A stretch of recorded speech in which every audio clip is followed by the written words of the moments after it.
If you want to publish a book, but you feel stuck, out of time, and you don't know what to do next, then it's time to finish the damn book. Here's your host, Susie Schaefer.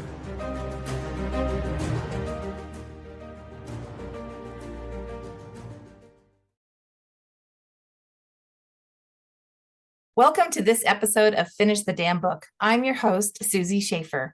My guest today is Sarah Cassidy, bestselling author, businesswoman, and mother. She's a fierce advocate for the power of women supporting women. Sarah puts forth that motherhood is a journey of unbecoming who you were and discovering who you truly are, and that such a profound transformation can be messy. The Swaddled Movement offers heightened honesty, connection, and grace in motherhood, and brings voice to the truth that motherhood is both beautiful and hard.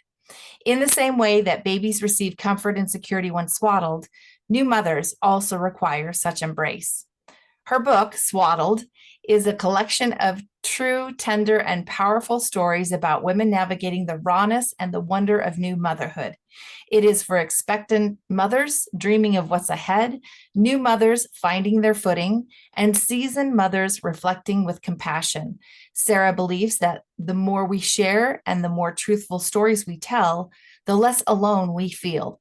Sarah lives in Lake Bluff, Illinois with her husband, and whichever of her 3 young men happen to be at home. Welcome, Sarah. Thank you, Susie. Thank you for having me. So let's talk about your book. I know that you originally had started your book and then you kind of found me midway through to help you actually get that book finished. What specifically was frustrating for you or emotionally challenging when you wrote and published your book? Great question. So, starting with the writing process, Susie, I would say that the most challenging emotion for me was fear that I would not do justice to the brave and amazing women whose stories I was trying to tell, right? The stories that I believe the world needs to hear. So maybe some people would refer to that as imposter syndrome. The other emotionally challenging element of the writing process that I would cite is editing, right? So editing is a piece of the process that can and often does go on and on. And if one has even the littlest bit of OCD, it makes it really, really hard to let go. So that's maybe from the writing perspective. From the publishing perspective, for me, probably the biggest challenge was the unknown, because I am a first timer. And I think as an extension of that unknown, the status of not having full control at sometimes or at some points, really no control over timeline. And so you're correct. I found you at a time when I was able to rise and hold on to courage in terms of letting go of a previous publishing relationship and really relying on trust and my intuition that I would find the right person, the right resource to help me bring this book to life. I think you make a really good point with the relationship you have with your publishing team is really, really important because if it's frustrating in any way, it can really put a damper on the experience for you as an author.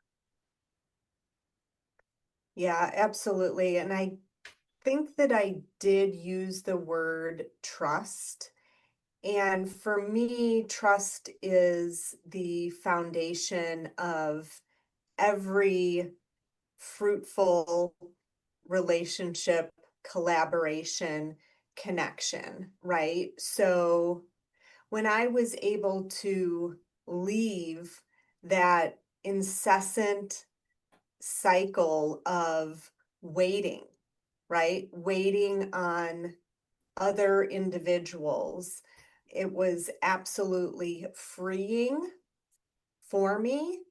You produced tangible deliverables so quickly in such short order that my confidence was immediately bolstered and finally cemented.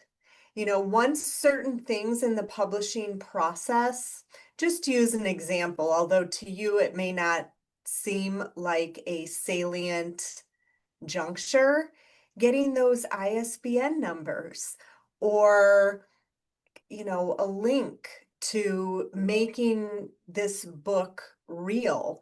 Those are the things that I know you do in your sleep, but to me were stakes in the ground that this was actually going to happen. Yeah, I think that when you have milestones and you can see the progress, that's very, very important. And also the communication. It is crucial. And I've heard this from so many authors that when they have worked with specific publishing companies or hybrids or however they're working, if they're not getting the communication on a regular basis, it's really scary because it puts you in that frame of mind where I don't know what's happening. I don't know if there's forward movement. I have no idea what's going on. Am I supposed to be doing something? So there's a lot of questions that surround that when you're not getting consistent communication.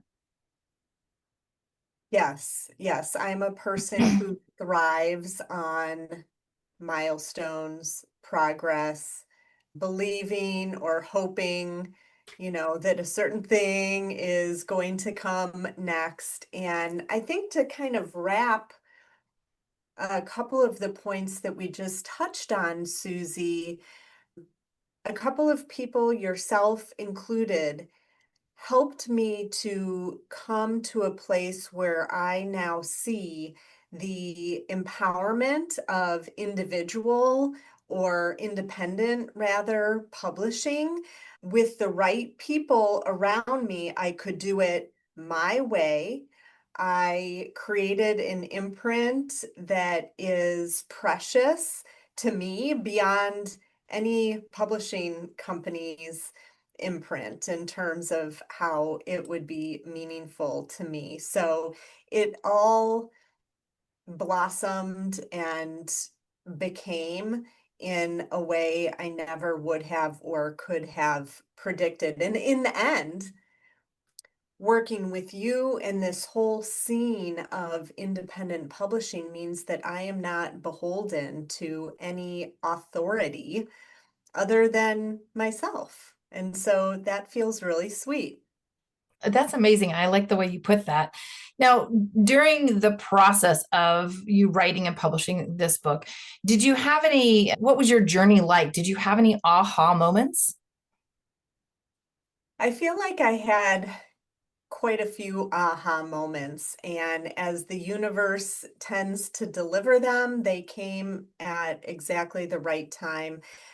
Going way back, Susie, 4+ years ago, when the seed of an idea to write a book came to me, I was really grappling with, please, please send me a sign, send me signs that I am meant to write a book. And so that concept of the idea itself being our sign to take a particular action really, took root in my heart. The idea is our sign.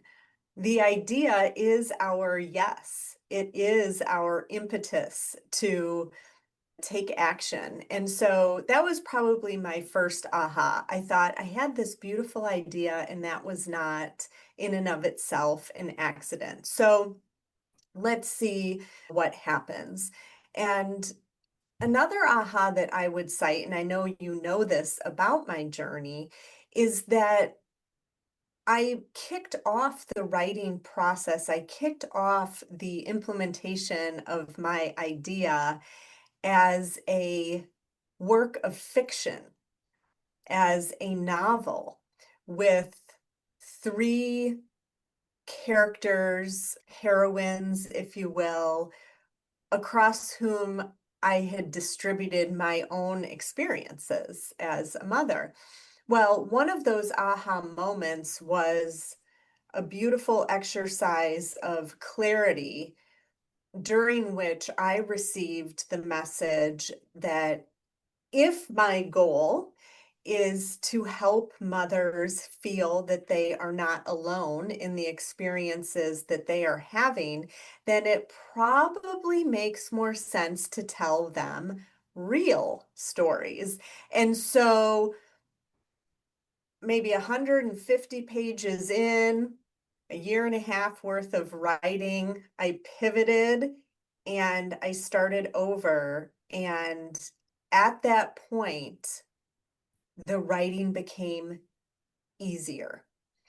And So yeah, really, I think that's what I would share. and really what you did is you kind of kicked that imposter syndrome to the curb by doing that, because you said, okay, I'm not going to hide behind these fictional characters. I'm going to actually step into the spotlight and own it. Yes, yes. I love the way you tied those 2 points, and I'm not sure I had necessarily aligned them, but I was able to, as you just described, then attribute a little bit differently the value of those stories, right? Because I have full and huge respect for the women whose stories I wrote within this book, whereas I was having some hangups about my ability to create what made the most sense. So, very well said. Thank you. So I have a copy of your book here. I love the cover. It's absolutely gorgeous blue. I'm also wearing my Swaddled bracelet. I just wanted to So am share I, that with you. Susie. I Thank love you. this and I love the whole idea behind it. Now, we recently did your virtual launch online, and then we also did your bestseller campaign. What are some of the results and the feedback that you're getting since then? Yes, so thanks to you, the bestseller campaign was effective towards its name, and we did hit not only bestseller on Amazon, but the number 1 rank across our 3 categories. So, yes, that feels really nice, actually a little bit surreal when I say it out loud. This podcast participation in a couple others already and a couple more teed up. It all feels like very positive and constructive movement toward my mission of supporting new mothers. And I would say most meaningful in terms of quote unquote results have been the inputs I've received from readers, right? That they do feel seen in the book's pages. And so I would say that's the most heartwarming and heart-moving type of feedback that I've received is from readers themselves. And let's talk about the Swaddled movement. How is it that you work with women? Right now, I'm working in aggregate, if you will. So it's not that I'm working one-on-one with women, but rather my hope in writing the book was that I could reach the masses more effectively, more efficiently, And so when I think about responding to the question of how am I working with women, I'm hoping to send in such direct and captivating ways through these stories my three core messages. So I am inclined to state those here. Those messages are: one, you are not alone, meaning you are not alone in any and all of the feelings that you're experiencing, the positive and the scary. So you're not alone. Number two, you are the perfect mother to your baby. And then parenthetically, regardless of how everyone else is doing it, right? As humans, as women in particular, we have a predilection towards comparison. So you're the perfect mother to your baby. And then thirdly, your life will come back to you. I wish that someone had said those words to me. I felt like my life had been pulled out from underneath me. I didn't recognize myself anymore. I didn't realize what my new and current goals were. And so I want all new mothers to hear that your life will come back to you, albeit better and bigger, but you will eventually feel like you have a life again. That's actually great advice. I love that because I think there's a lot of fear that goes around motherhood in that I'm not a good mother or I don't know what I'm doing, especially for a first time. Having a first baby is probably very much like publishing your first book, right? And so there's a lot of fear around that. There's a lot of doubt. And so it's funny because, we've talked about you publishing the book and how you had a team that surrounded you and supported you and encouraged you and moved you forward. And really what you're doing is kind of what I do for books, you're doing for moms. And it's kind of cool about it, like that. I love that. And in fact, I wrote a blog post about the uncanny parallels in bringing a book and a baby into the world. So I agree 100%. I would also extend all of this messaging, Susie, beyond biological mothers, right?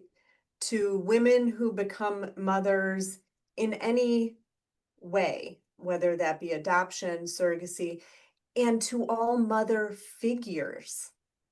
And beyond mother figures, to any and all caregivers, right? Whose identities unravel away from a certain self orientation and build to what I believe and who I believe we're really supposed to be, but taking on responsibility for in the identity of one or more humans does necessarily change you, and that's okay. But my hope is that the messages within this book will span all of those populations of women.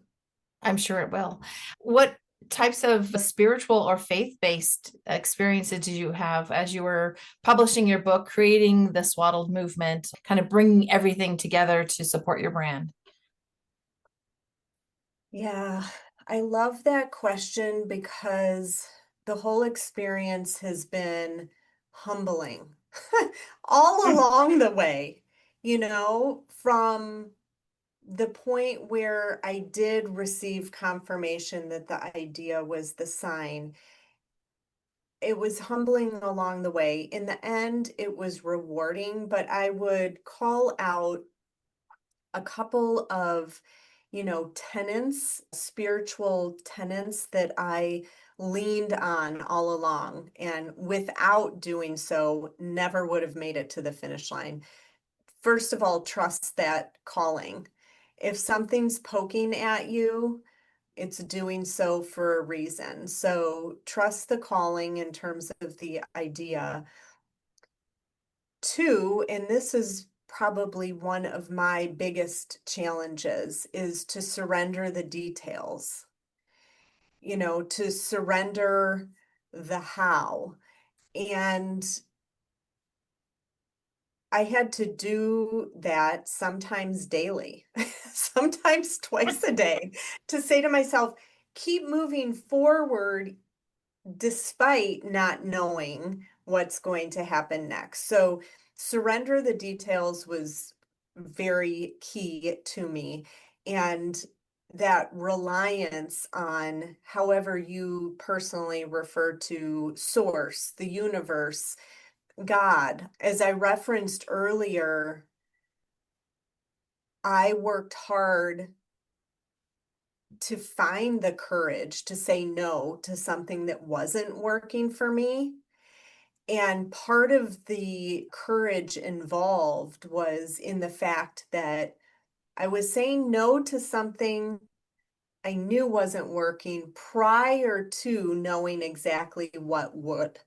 And so it is a cliche for very good reason when we hear things along the lines of when you close one door, several more open. For me, it was absolutely clear. And from the time I said no from a loving place, even one of forgiveness, from the time that happened, you and all of the other special players who helped finish this came to me very, very quickly. I mean, I'm saying within the course of a week or two. Yeah. And I think that that's really part of the process too, is knowing when you kind of have to take that leap of faith. And it really is a leap of faith. I mean, when you It decide is. to put yourself out there and publish a book, you have to trust in the people that are helping you with this, right? And one of the things I loved about working with you is that you did ask a lot of questions. Like you were sending me emails and you said, okay, let's go through X, Y, and Z because I'm not sure what the next steps are. And then I'm like, okay, great. I can break this down for you so you understand what are the next steps? What can you expect? Why do we do one thing before we do another? What's the reasoning behind that? So I love that you had that curious mind, but that at the same time, you were also taking that leap of faith. Yes, and the education that you provided, Susie, all along the way was so solacing to me.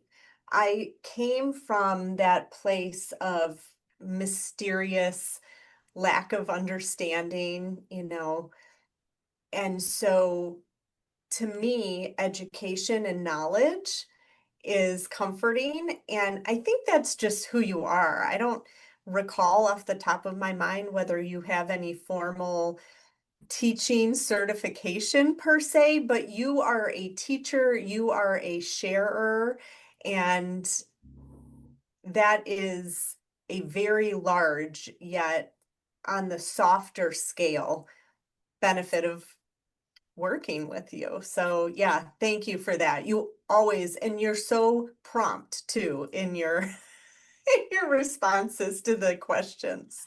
Yeah, I think my attention to detail is very much like I can't let an email sit too long because it'll drive me nuts. I'd rather just answer it and get right back to you. But to answer that question, yes, I am a certified publishing consultant. So Well, there you have it. I do have a certification, but I'm also well known as the book doula because I do help you birth your book. So let's talk a little bit about, because this goes hand in hand with what you were saying about having to trust and take that leap of faith, really. Let's talk about your intuition. When were there times when you used your intuition and it worked out for you? It sounded kind of like you knew when you needed to end that previous relationship, but maybe there was a time when you didn't use your intuition and you kind of said, oh, I should have listened to myself. Right? Let's talk about that. In my experience, Susie, I would say, yes, I did eventually get to that point where I could part ways, right? And sever a relationship that was not serving me. Where I did not listen to my intuition was in how long that took. Mhm. I'm not being self-critical when I look back. However, I can see that I knew much earlier in the process. I was not ready for multiple reasons to let go at that point, but I will tell you that I knew. So when we in life have those experiences of just very much feeling square peg, round hole, right? We do everything that we can think of, everything that comes to our heart to progress a situation, but the needle just isn't moving. I recognized it, but I had a self and situation limiting belief that I couldn't make a change. It was a commitment that I had made. And so while I had previously tried to hold on to living in such a way that if you make one decision and it doesn't pan out well, we have been gifted the intellectual ability to make a subsequent decision.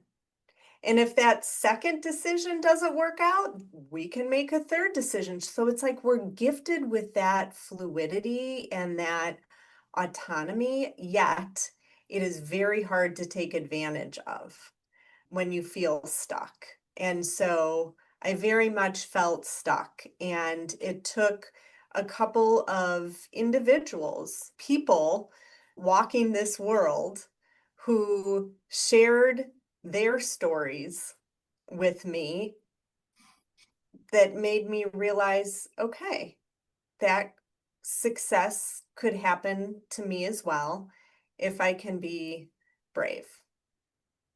Yeah. And I think that bravery comes from a place of realizing when we stay in situations or relationships or contracts or whatever that might be too long because many of us, especially women in our generational ages, we were raised to be people pleasers. And so don't want to hurt the other person. We don't want to disrupt the flow. We don't want to break a contract, right? Because those are the things that we were taught when we were younger that we were not supposed to do.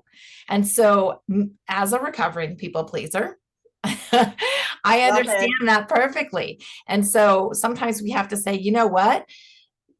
Being a people pleaser is not serving myself. It's not honoring myself. So it is worth it to end the relationship, break the contract, move on, because that is actually serving myself, which is for my best and highest good. Amen. And I think what we all can do for each other is give each other that permission to not only consider when we feel stuck in any contract, and I use that very loosely, and not to flippantly encourage disengagement or termination, but rather listen and consider that there is typically, I try not to say the word always, little is universally true, but typically more than one way to proceed. Absolutely. And I think it is important that we do recognize when things are no longer a good fit and we say, okay, I need to make the decision to move on or move out of that space and that kind of thing, because it just keeps us stuck. And really, when you do, and you saw this, you witnessed it firsthand, that when you made the decision to move in a different direction, the resources showed up for you. That's manifesting 101. They do, and they will.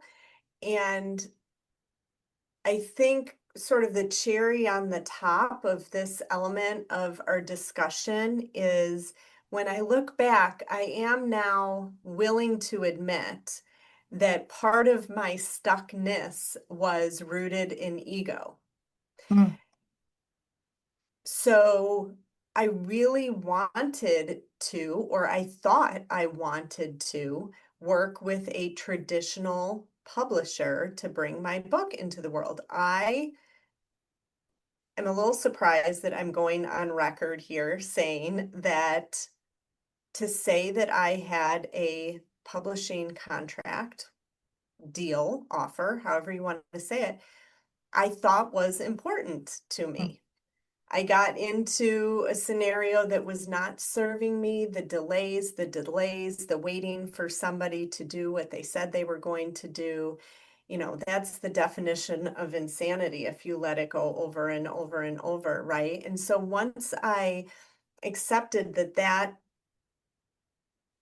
particular arrangement was not right for me, my mind opened. And like I said early on in our chat here, the independence of this situation is so joyous. And don't judge a book by its cover. I don't know.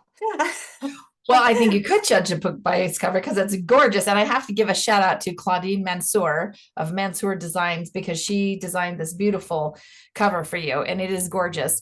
And I think, one of the other things, like, you're talking about ego, yes, because we all operate from a certain level of ego. We have to, or we wouldn't get anything done during the day, right? But truly, if you had gone with a traditional publisher, your book would still not be published today.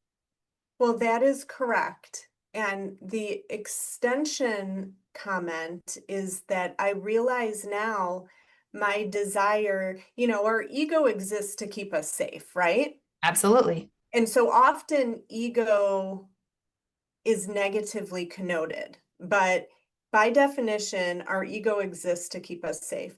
And I realize that that desire to work with the publisher was actually me playing small because I didn't think I had the capacity or could find the powerhouse individuals. I thought I wanted this one-stop shop, right?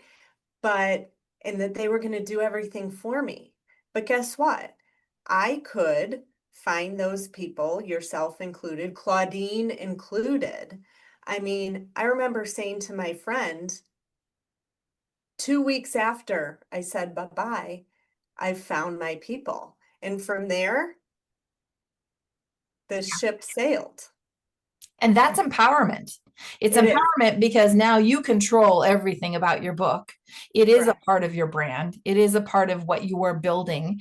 And I think that's more important than basically having a stamp of approval from a publishing company, which basically says that you have a contract with them. Yeah. I mean, I realize now what that desire was really about, and it was lack of confidence Yeah. on my part. Yeah. And now here I am having capitalized on years and years of expertise, knowledge, and camaraderie and collaboration. I mean, this truly was joyous. Well, good. I'm glad. That's the whole purpose of it. I always say it needs to be an experience and we need to hit the easy button because if things are hard or a struggle, they're not worth doing, right? We don't play that game. We want to hit the easy button. Isn't it funny how we're sort of fed those messages that things, life, are meant to be hard and that we just have to power through? But at some point, we run into a big enough, thick enough wall that we realize it doesn't need to be like this. Totally agree with that. Totally agree. Okay, what do you think if we pull some cards and for our listeners? I would love to. Okay. I Do you love have your cards. Oh, thank you. I love my cards too. My cards love me. Do you have a question in mind or is something that you feel inspired to ask? Yes. Because I was just talking about promotion and how best to get message of Swaddled out there this morning, I would say, or I would ask the cards, what constituent, who needs to hear about Swaddled right now? Is it, yeah, I'll leave it at that. Who needs to hear about Swaddled right now? I like that question. Let's see what the cards say. Well, this is interesting. So it's a 13 card. So 13 is 1 plus 3 reduces to a 4. 4 is about stability, balance, feeling grounded. So the card itself is fork in the road. So this tells me that the people that need to learn about Swaddled and become part of the movement are people that are not feeling like they're grounded or stable, and that they feel like they have one of two directions that they have to choose from, that fork in the road, right? Now, on the card itself, there's a picture of a monkey. A monkey is very playful and fun. And the other animal is like a reindeer, and which has 4 legs, right? That, like a 4-legged table. It's very grounded, very stable. So it's saying that, you might think that you have 2 paths, that you have to either be stable or have fun. You can't have both, but you can. You can have both, and you can have it all. And that is part of what Swaddled is all about. It's being able to say, yeah, I want to be stable, but I want to have fun. I want to surround myself with the people that resonate with me. But also there's a little owl on the back of the reindeer, and the owl is your higher self. So ask yourself, do I need some support? Do I need to be swaddled? Right? Because that's kind of sometimes what we need to feel more stable is to have that kind of community. Now, the next card is a 16. So 1 plus 6 is 7. 7 is the number of divine, source, creator, God. And this is all that glitters. So what this says to me in this card, you can see there's 2 masks on a pile of gold. So this says, be aware of all that glitters. Just use your discernment and be aware of people with false masks. So look for people who operate in a sense of integrity and authenticity. Just really look for that, because that's really important. And honestly, that's kind of like your brand, Sarah. Seriously, your brand is all about authenticity and integrity and sharing those stories, no matter how hard they are, right? Yes. And then our last card is a 2 card. 2 is the start of a new cycle. So this is saying, hey, you may feel like you're down in the dumps, but you're getting ready for your next upswing, right? And the card is a yin card. Yin is the feminine energy of receiving. And the cup on this card is empty. So open your heart. The card is pink. Pink is also the love vibration, like rose quartz, for example. So the yin card it's pink with the open cup is saying, open your heart and allow yourself to receive the energy that you need to make you feel more stable and balanced, more grounded. And just be aware of people with false masks that might say, oh, I've got this wonderful program for you, and it's really not going to do anything. This also makes me feel like, Sarah, when you were talking about you wanted a traditional publisher, it was kind of like that all that glitters, right? Because you thought it was going to be all the stuff, and you found out it really wasn't. And really, you had to change your own path with that fork in the road and make a decision to actually receive a lot of different types of energy in order to bring your book to fruition. So it actually goes along with your story, but it's really the message for our listeners today is to say, just be open to receiving, because there's stuff out there for you. Agree. So hopeful. So hopeful. Yes. So how can people find you? How can people connect with you? Yes, I would encourage anybody to come visit my website, which is swaddledbysarah.com. There you can find more information around the Swaddled movement, Swaddled the book, engage with me and others, read about the Swaddled bracelet as well. So the website is a wonderful place to begin. Absolutely. And is there anything that you'd like to share? Any last words of wisdom? I would just encourage and continue to share my belief that telling stories, telling true stories, writing, reading, sharing, and ingesting, really feeling those truths goes such a long way. I might sound dramatic, but I do believe that stories change and save lives. And so the call to all of us is to share our stories, not the picture perfect, polished, ready for public story necessarily, but let's share them all so that we all feel together, we feel one, and we can support each other. I love that. Great words of wisdom. Thank you so much for being here today, Sarah. Thank you so much. And if you found this interesting, I encourage you to join me for the next episode and be sure to subscribe. Every week, one lucky listener who subscribes and posts a review on Apple Podcasts or iTunes will be entered into a drawing for the grand prize of private VIP day with me, valued at $25,000. So be sure to subscribe and post a review. Until then, keep on writing so you can finish the damn book. We'll see you next time. So that's it for today's episode of Finish the Damn Book. Head on over to wherever you listen to podcasts and subscribe to the show. One lucky listener every single week that posts a review on Apple Podcasts or iTunes will win a chance in the grand prize drawing to win a $25,000 value private VIP day with Susie Schaefer herself. Head on over to finishthedamnbookpodcast.com and pick up a free copy of Susie's gift. And join us on the next episode.